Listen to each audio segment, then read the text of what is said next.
Opo, tayo po ay nasabihan na magiging testigo ako dito sa impeachment. So, naghanda na rin ako ng aking presentation.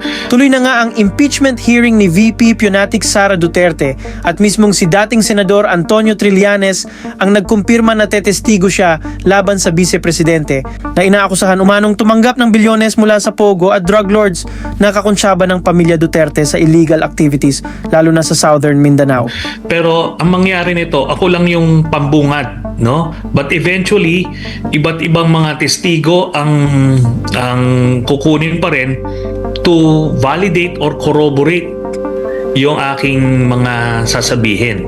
Isa na nga dito yung yung tungkol dun sa bank accounts, as iba't ibang ahensya na mismo ang magpapatotoo nung mga aligasyon na sinabi ko. So, mga official documents na yung lalabas to validate yung mga statements na mga allegations ko simula pa noong 2016. Ang pagkakaroon ng mini-impeachment hearing sa lower house pa lamang ay bunga ng naging desisyon noong nakaraang taon ng Supreme Court of the Philippines na ibasura ang impeachment complaint laban kay Fiona dahil sa paglabag sa 1-year bar rule at due process.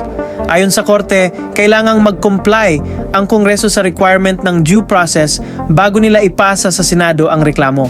Hindi pa yata, baka sa April pa. Sa April pa. So, parang review lang ito, no? Para lang doon sa mga kababayan natin na nakalimot na. So ngayon, mukhang excited na nga si Sentry na magtestigo laban kay Fiona sa buwan ng Abril.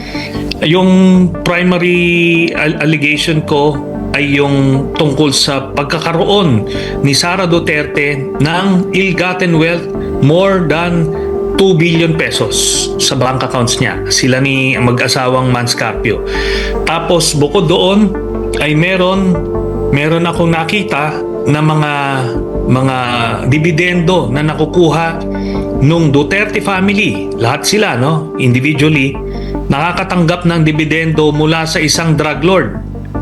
At ito ay nangyari from 2011 to 2013. So makikita nila doon kasi cheque yung ibinibigay sa kanila na ini-encash nila, manager's check sa pangalan nila.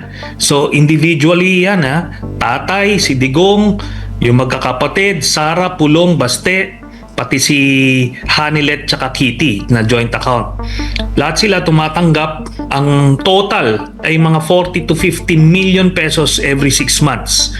So galing sa isang drug lord. So ito, pag lumabas ito, malalaman hopefully, no, kung mulat talaga or bukas ang pag-iisip ng kababayan natin, makikita nila na talagang si Duterte ay nagpapanggap lamang na galit sa droga dahil siya mismo ay may kapartner na drug lord na nagbibigay sa kanila ng dividendo. Yan po yung ang nakikita natin na mabigat na ebidensya na hindi nila mapapaliwanag.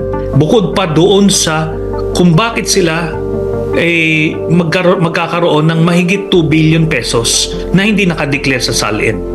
At itong mga itong sila Sara at itong sila Digong, di ba?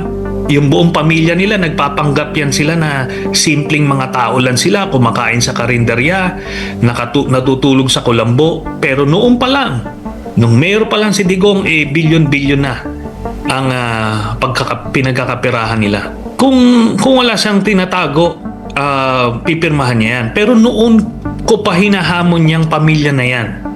Noong 2016, tapos habang presidente si Digong, kung maalala ninyo, si Duterte, inakusahan ako na meron daw akong foreign bank accounts.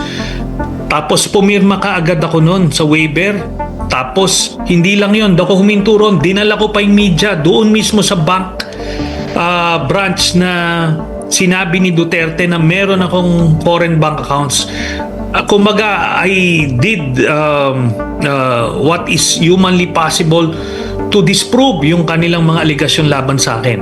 Pero ito, kada hamon ko ay dinadivert yung attention. Ang pinakahuli nga, di ba, yung nagkita kami sa Quadcom, pinapapirma siya ng waiver, hindi siya pumirma, gumawa ng eksena. Ando doon sa likod si Sara Duterte. Hinahamon ko sila.